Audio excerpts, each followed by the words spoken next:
પાટડી શહેરમાં ખેતરના ખોટા બાનાખત બનાવી છેતરપિંડી કરનાર એક મહિલા સહિત 3 લોકો સામે પોલીસ ફરિયાદ નોંધાઈ છે.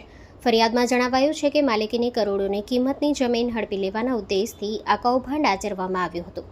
ફરિયાદી રાજેશભાઈ રમેશચંદ્ર પરીખે પાટડી પોલીસ મથકે ગોરિયાવાડ ગામના હેતુભા પ્રભાત સંઘજાલા નોટરી અને એડવોકેટ વંદના તિવારી અને રજનીભાઈ જયંતિભાઈ વાણંદ વિરુદ્ધ ફરિયાદ નોંધાવી છે. પોલીસે જણાવ્યું છે કે તેઓએ પૂર્વ આયોજન મુજબ ₹300ના સ્ટેમ્પ પેપર પર ખોટું બાનાખત તૈયાર કર્યું હતું. બાનાખતમાં ફરિયાદી રાજેશભાઈ અને તેમના પરિવારના સભ્યો હાજર ન હોવા છતાં તેમની ખોટી સહી અને અંગૂઠાના નિશાન કરવામાં આવ્યા હતા. એટલું જ નહીં, મૃતક વ્યક્તિના નામે પણ સહીઓ કરી રેવન્યુ સર્વે નંબર 358ની જમીનમાં પોતાનો હક જમાવવા જાહેર નોટિસ બોર્ડ લગાવી દીધું હતું. ફરિયાદમાં ઉલ્લેખ છે કે રાજેશભાઈ વારંવાર અંગ્રેજીમાં સહી કરતા હોવા છતાં બાનાખતમાં ગુજરાતી સહી કરાઈ હતી.